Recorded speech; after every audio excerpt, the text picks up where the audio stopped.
Genial. Empezamos entonces. Hoy en el capítulo nos toca el metabolismo del colesterol, que es el otro lípido de importancia biológica, así como también los ácidos grasos, los triglicéridos, los fosfolípidos, ¿verdad? Que vimos la clase anterior. Muy bien, empecemos.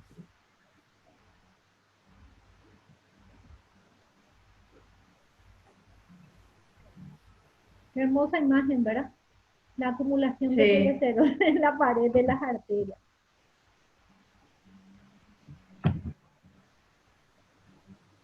Tan chiquilento es.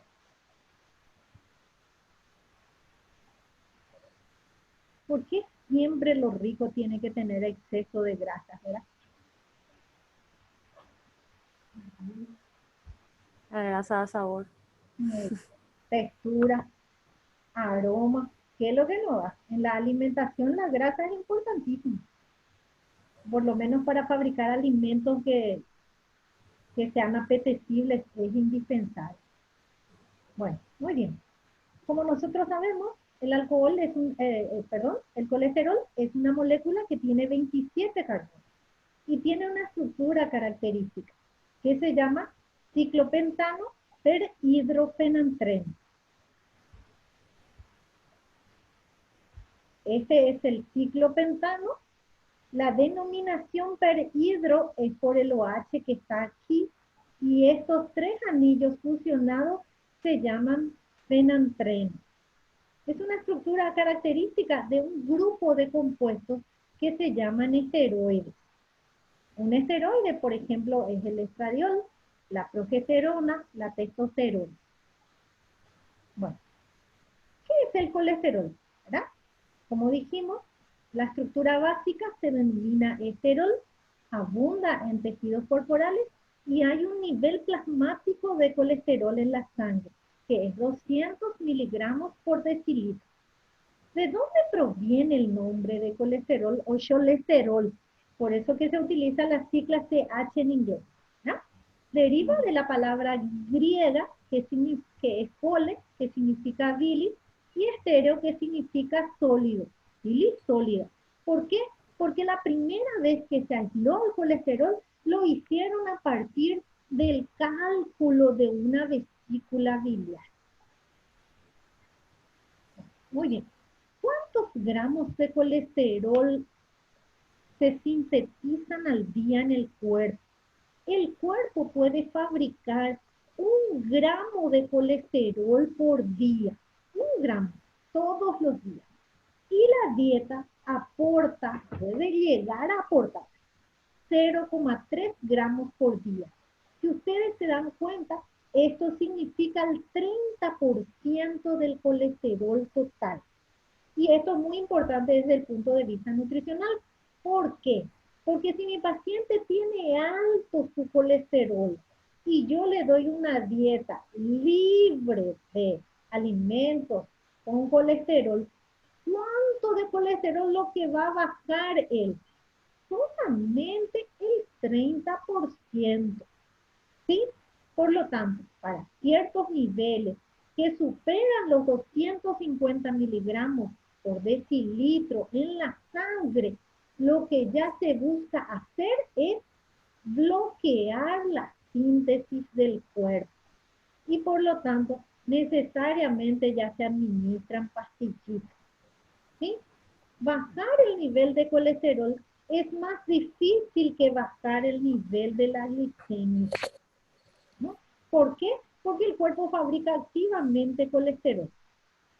Bien, fíjense en este punto. En la aorta se deposita 1 miligramo de colesterol en un intervalo de 10 años y se va produciendo un engrosamiento paulatino. ¿Cuándo se inicia este depósito? Hace 5 años. ¿Qué quiere decir? Que para esta altura del campeonato, aquí estamos, miren, así mismo, ¿vale? Bueno, muy bien. ¿Dónde se almacena el colesterol? En el hígado, en la piel, en el cerebro, en el tejido nervioso, en el intestino y en las glándulas sexuales y glándula suprarrenal. La glándula suprarrenal contiene 10%, o sea, el 10% de su contenido es colesterol. ¿Por qué? Porque todas las hormonas de la corteza suprarrenal se sintetizan a partir del colesterol. Repasamos de vuelta. Entonces el colesterol es un esterol, se encuentra en los líquidos corporales, tiene un nivel plasmático de 200 miligramos por decilitro y abunda o se encuentra en altas concentraciones en el hígado, en la médula espinal, en el páncreas y en el cerebro. Si yo miro la ubicación en la que se aloja el colesterol, ¿qué no le voy a dar a mi paciente como alimento? Vísceras. O sea, yo no les voy a incluir dentro de su alimentación hígado. ¿Por qué? Porque el hígado es el sitio donde se sintetiza y se acumula el colesterol. ¿Ok? Entonces, por esa razón, a un paciente con hipercolesterolemia no se le da o no se asigna dentro del régimen dietario hígado. Qué rico. Mira, bueno, funciones. ¿Qué funciones cumple el colesterol? El colesterol cumple 4 funciones muy importantes. Es componente de la membrana con fosfolípidos y proteínas. En la piel es precursor de la vitamina D. En el hígado sirve para fabricar sales biliares. Las sales biliares emulsionan la grasa en el intestino y permiten su absorción. Y en las glándulas sexuales, ovario, testículo y glándula suprarrenal, sirve para fabricar hormonas esteroideas. ¿Cuáles son las hormonas esteroideas? El estradiol, la testosterona, la progesterona, el cortisol y la aldosterona. ¿Cuántas fuentes de colesterol existen? Existen, acabamos de ver, la que está en el cuerpo, que era 1 gramo por día, y la que es aportada por los alimentos, que es 0,3 gramos por día. Por lo tanto, hay una vía exógena y una vía endógena. La vía exógena es el colesterol que se encuentra en los alimentos. Solamente alimentos de origen animal tienen colesterol. Ojo, por eso que a los aceites de semilla le dicen libre de colesterol. ¿Sí? Claro, eso es marketing, ¿verdad? No te están mintiendo, es la verdad, ¿verdad? No tiene colesterol, pero es que las semillas, los vegetales no tienen luego colesterol, ¿ok? ¿Dónde encontramos, en qué alimentos encontramos colesterol? En la yema del huevo, en el hígado, en lácteos, en vísceras como cerebro y en la carne roja, ¿ya? En el músculo esquelético. La síntesis o vía endógena ocurre en casi todas las células del cuerpo, pero principalmente en el hígado porque utiliza como precursor acetilcoenzima A. Resumiendo, ¿quién daba acetil-CoA? La beta-oxidación. ¿Quién también daba acetil-CoA? Piruvato, que cuando se descarboxila en las mitocondrias también puede generar acetil-CoA. ¿Quién daba piruvato? Glucosa. Por lo tanto, la glucosa también sirve para fabricar colesterol. Qué molécula más extraordinaria, ¿verdad? Súper versátil es la tipa. Acuérdense que el piruvato puede convertirse en alanina. La glucosa también puede generar alanina. Ande ya, ¿verdad? Bueno, muy bien. Biosíntesis o síntesis de novo, que significa síntesis de cero, desde el comienzo. ¿Qué dijimos recién? Que el colesterol se forma a partir de acetil-CoA en 4 fases. ¿Qué es lo que vamos a aprender? Solamente las 4 fases. ¿Ok? La primera fase, 3 moléculas de acetil-CoA se condensan para formar una molécula que se llama mevalonato. En la segunda fase, el mevalonato se convierte en un isopreno activo que se llama isopentenil pirofosfato. En la tercera fase, el isopentenil reacciona con otro isopentenil y con otro para formar una molécula que se llama coaleno. Y en la última fase, el ecualeno termina por otras reacciones más, convirtiéndose en colesterol. Esto nomás es lo que hay que saber, ¿sí? Acá está, mejor representado. El acetato se convierte en mevalonato, el mevalonato en un isopreno activado, el isopreno en el ecualeno y ecualeno en colesterol. Por lo menos para relacionar los nombres, ¿ok? Estas son las fases. La primera fase, el acetil-CoA reacciona con otro acetil-CoA. Esta reacción que está aquí es importantísima. ¿Por qué es muy importante? Porque a partir de esta reacción también se forman cuerpos cetónicos. Entonces, acetil-CoA más acetil-CoA me va a dar 3-hidroxi, carbono 1, carbono 2, carbono 3. 3-hidroxi metil, porque en el carbono 3 también hay un metilo, y este ácido glutárico. Y el ácido glutárico está unido a una coenzima. Entonces me da 3-metil glutaril coenzima. Esta molécula sufre una reducción y se convierte en mevalonato. Esta enzima que está acá se llama hidroximetilglutaril-CoA reductasa. ¿Reductasa por qué? Porque ocurrió un proceso de óxido reducción. Si yo quiero bloquear la síntesis del colesterol, acá tengo que bloquear antes de que empiece a fabricarse los anillos. Entonces, todos los fármacos que se usan, atorvastatina, simvastatina, lovastatina, ¿les suena conocido? Sí. Bloquean a esta enzima y de esa manera bloquean la síntesis del colesterol.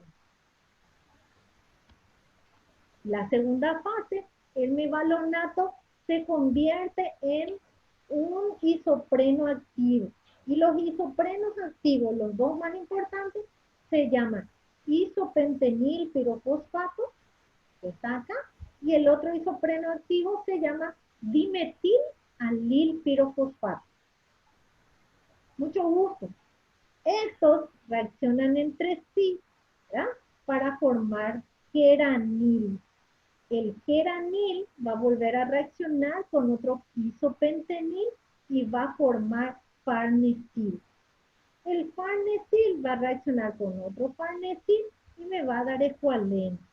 Y el ecualeno, ¿ah?, finalmente va a sufrir una serie de reacciones y se va a convertir en lanosterol y el lanosterol se convierte en colesterol. La literatura dice, fíjense, que no es nada sencillo, que acá hay 25 reacciones más o menos. En Bellar a Jesucristo. ¿Ah? Bueno, muy bien. Por lo pronto, lo que nosotros tenemos que saber, ¿cuáles son las fases para la síntesis del colesterol? ¿A partir de quién se sintetiza? A partir de acetil-CoA. ¿Y cómo se llama la enzima más importante? 3-hidroximetilglutaril-CoA reductasa. Nada más. 3-hidroxi. Metil, Sí. glutaril, coenzima A, reductasa.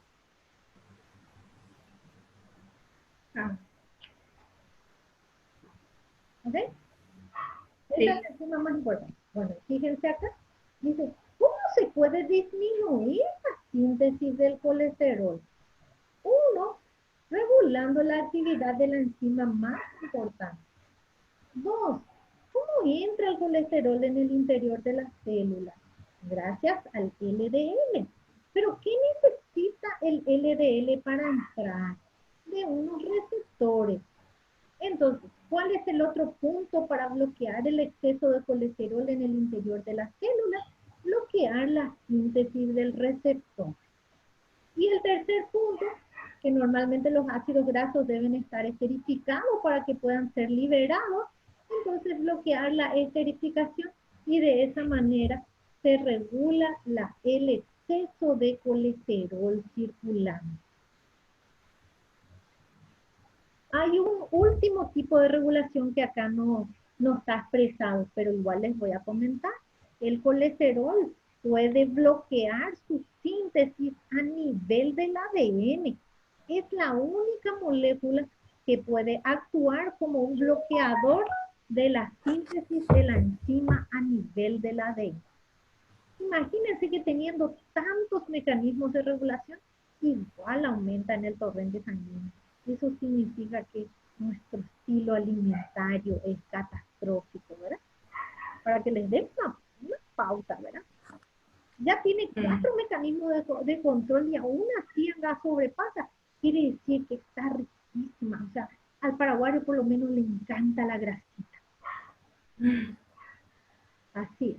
Bueno, muy bien, ¿perdón? Bueno, ok. Acá puse estas diapositivas porque me encanta, porque tenemos que saber que existen también ciertas, así como hay alimentos que aumentan el colesterol, también hay alimentos que disminuyen el colesterol de la sangre. El aguacate, ¿quién más, quién menos, verdad? No conoce el aguacate que actualmente tiene múltiples propiedades. Entre una de ellas es que el aguacate es muy rico en omega 3 y omega 3 disminuye la síntesis de LDL. Y LDL es el transportador principal de colesterol a los tejidos. Los cereales integrales, ¿verdad? Los cereales integrales también son capaces de reducir el nivel de colesterol. También tienen el mismo mecanismo, disminuyen la síntesis del LDL. Lo mismo que los frutos secos.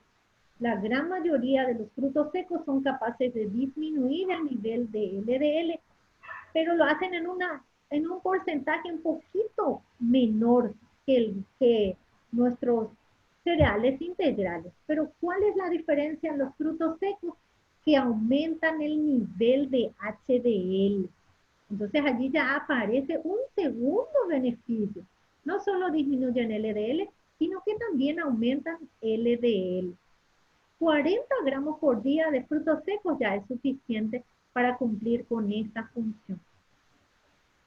Las legumbres. Si nosotros pusiéramos en la balanza entre frutos secos y legumbres, nos tiramos por legumbres. ¿Por qué? Porque las legumbres aumentan en un mayor porcentaje aún el nivel de LDL. Lo ideal sería 2 veces por semana, ¿verdad? Porque hasta una vez por semana es difícil hacer porotitos, lentejas o garbanzos, pero lo ideal sería hacerlo por lo menos 2 veces. Las verduras de hojas verdes. Todas las verduras de hojas verdes tienen alto contenido en fibras y las fibras disminuyen la absorción intestinal del colesterol. Después que tenemos, me pasó algo, perdón.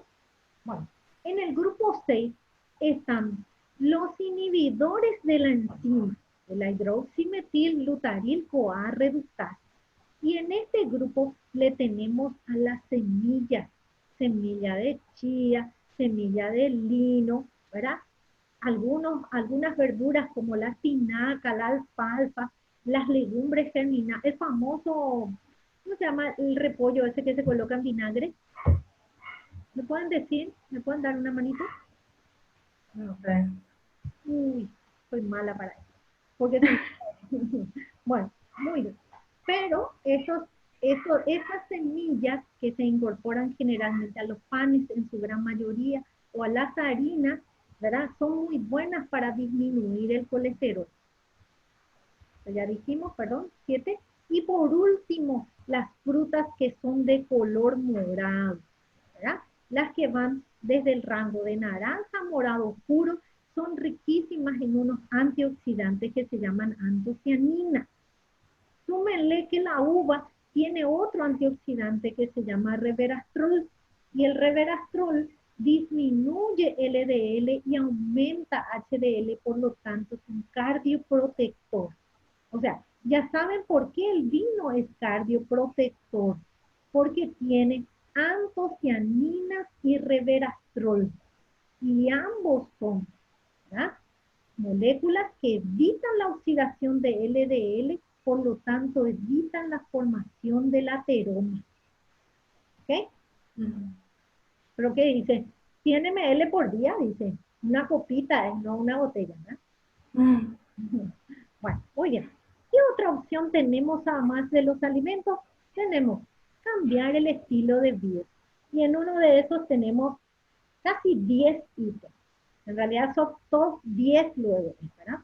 Que es dejar de fumar, beber con moderación, el alcohol, etanol, acetil-CoA, colesterol. ¿Ok? Muy, realiza ejercicio diariamente. La actividad física disminuye el nivel de LDL, produce vasodilatación, mejora el tono de las arterias, tiene múltiples efectos. Aumenta HDL. Sí, aumenta el tono muscular del corazón, aumenta HDL, hambrena, ¿verdad?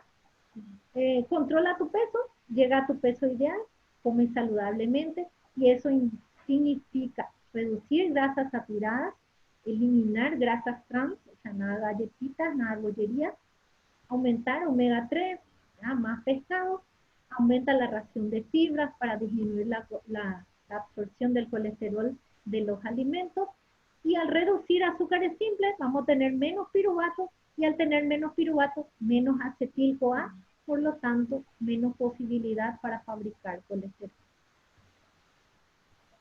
Muy bien. El organismo no tiene enzimas para degradar colesterol. El colesterol es la única molécula que se elimina como tal. Por lo tanto, la transformación que hace el hígado es convertirlo a ésteres de colesterol y eso va en la secreción biliar. Pero habíamos dicho que el colesterol también sirve para fabricar sales biliares.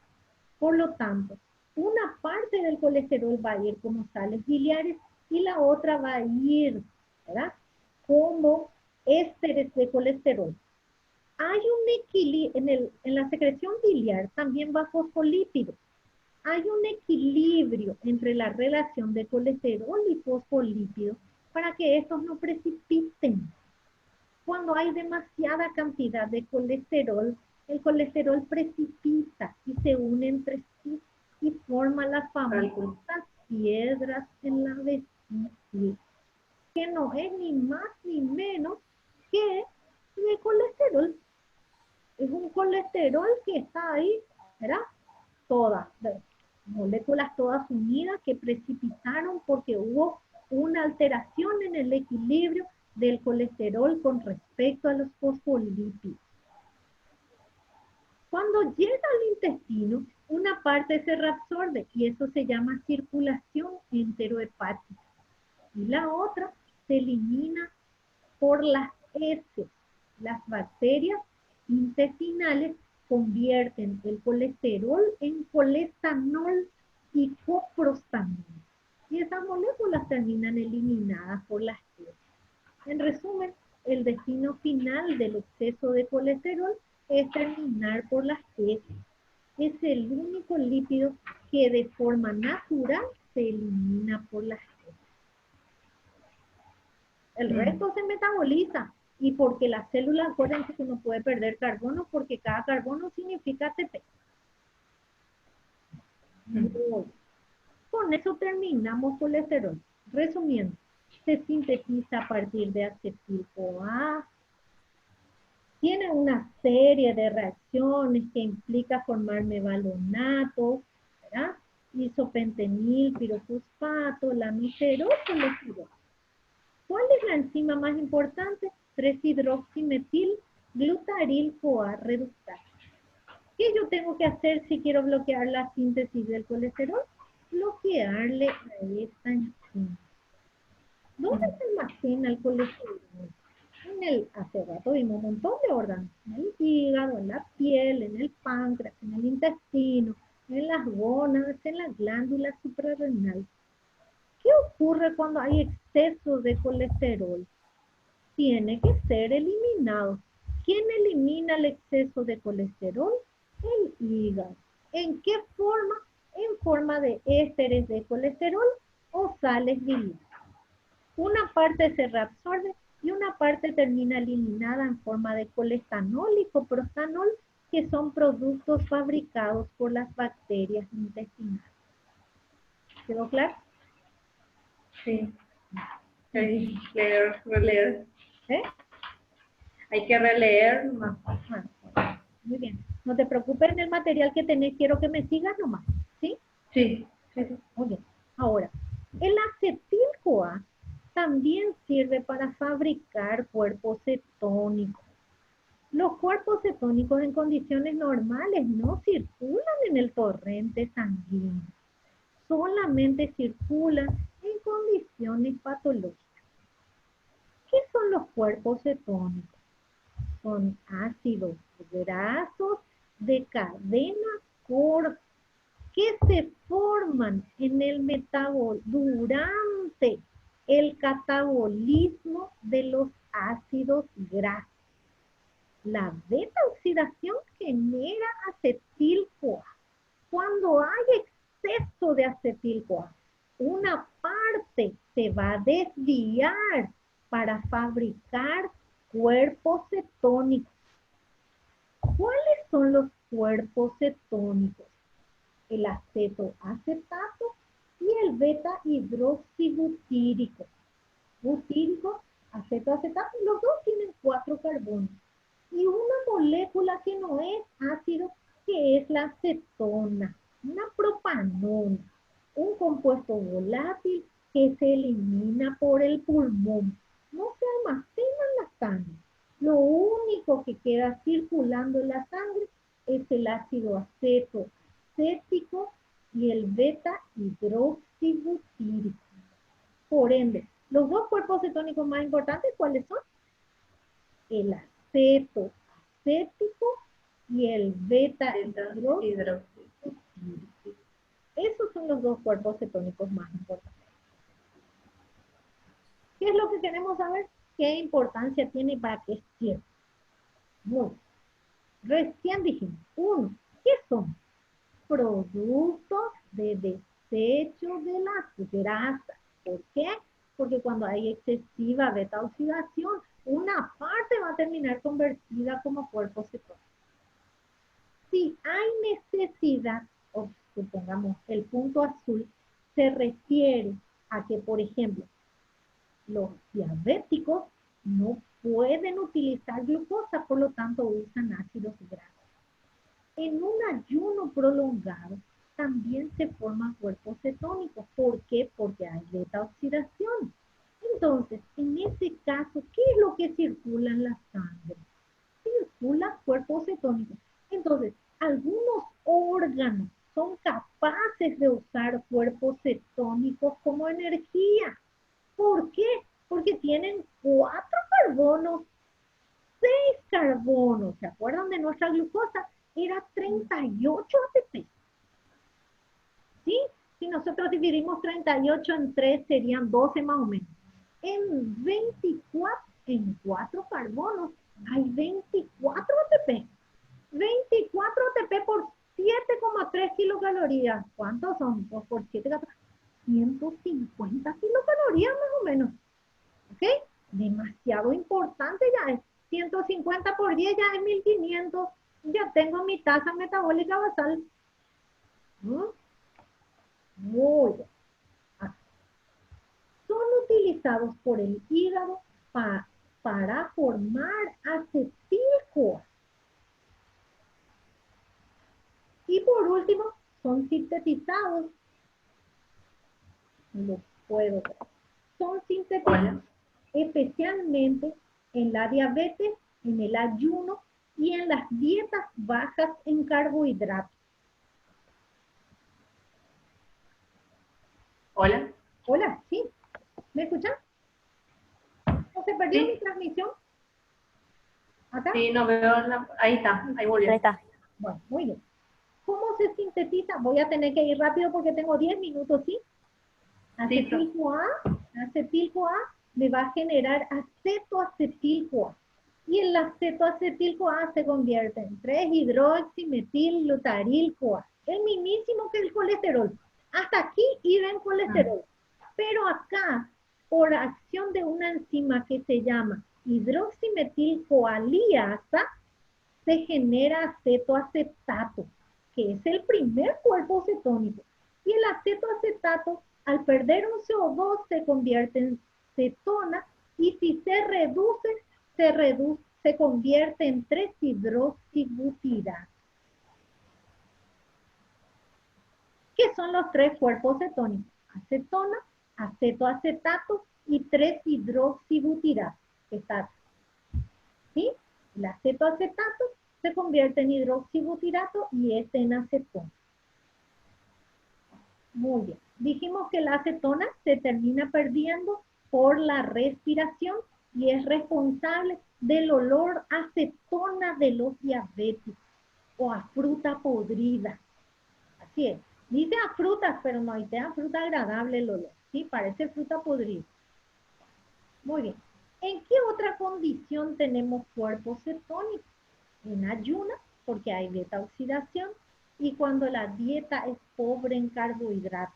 La famosa dieta cetogénica, que no tiene carbohidratos y solamente tiene grasa. Por lo tanto, le obliga al cuerpo a quemar ácidos grasos como combustible. Y al quemar ácidos grasos va a generar acetil-CoA, y el acetil-CoA va a generar acetoacetato y beta-hidroxibutírico. Muy bien.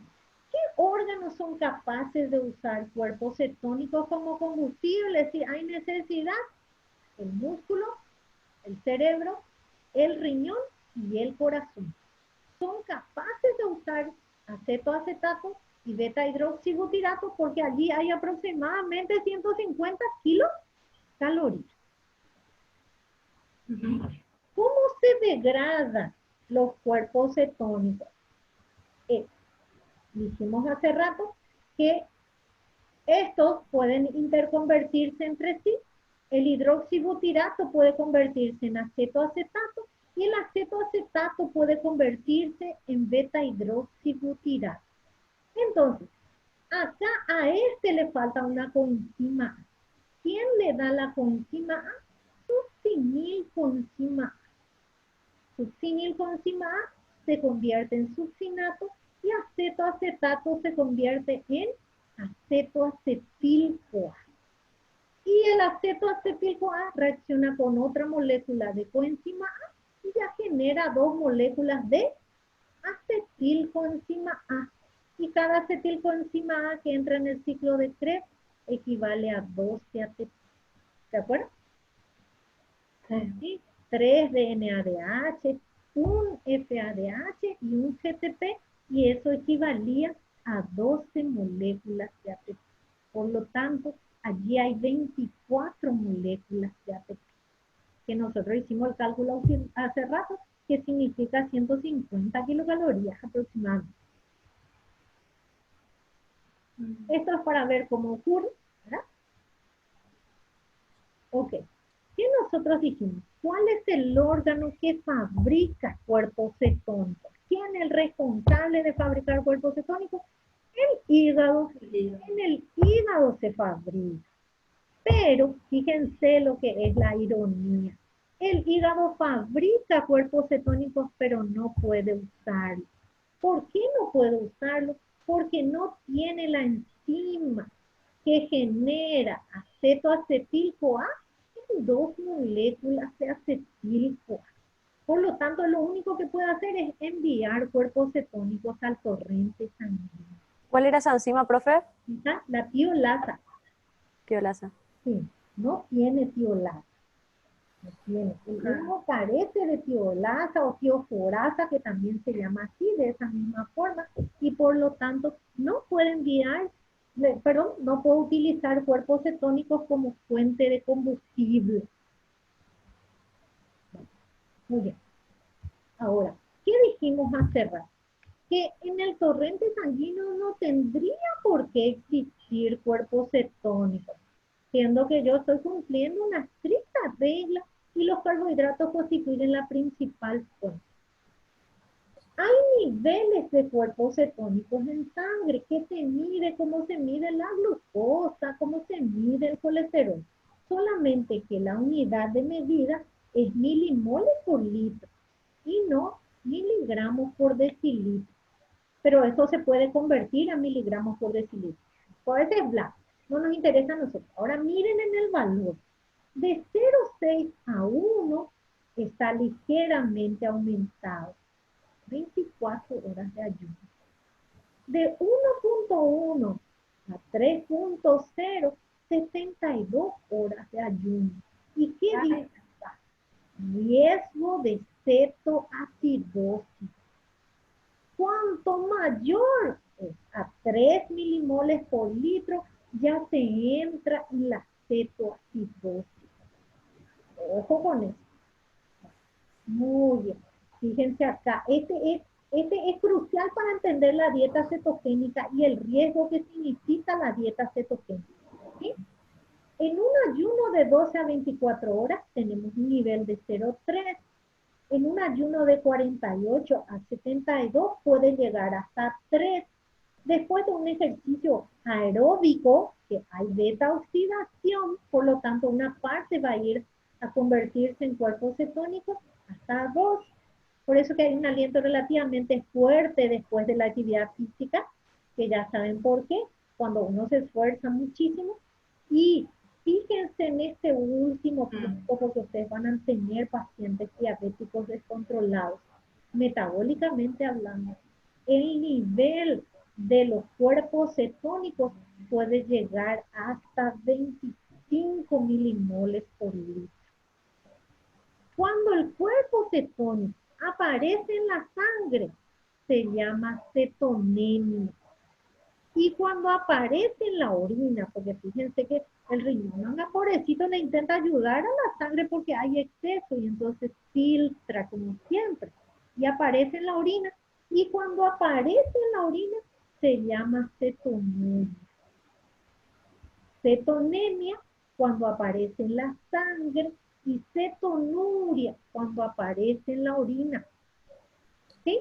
Entonces, atiendan esto. ¿Cómo yo puedo saber si mi paciente diabético tiene o no cetoacidosis o está empezando? Con un simple análisis de orina. En el análisis de orina le sale cuerpo cetónico positivo. Si vos haces la dieta cetogénica y querés saber si ya entraste en la cetosis, ¿qué te haces? Un simple análisis de orina para saber si ya hay cuerpos cetónicos en la orina. ¿Cuándo también se constituye un riesgo la cetonemia? En la preeclampsia, en las mujeres embarazadas.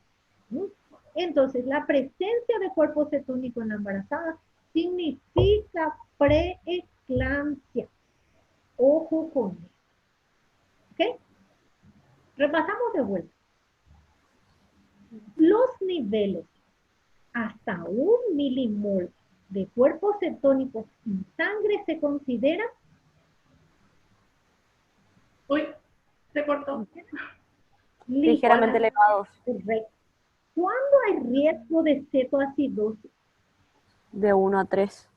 Y franca cetoacidosis. Mayor a 3. Mayor a 3. Oye, el término cetoacidosis, ¿por qué se llama? Porque son ácidos grasos de cadena corta, ácido acetobutírico, ácido hidroxibutírico. Entonces, si yo le estoy cargando ácido a mi sangre, ¿qué le va a pasar al pH de la sangre?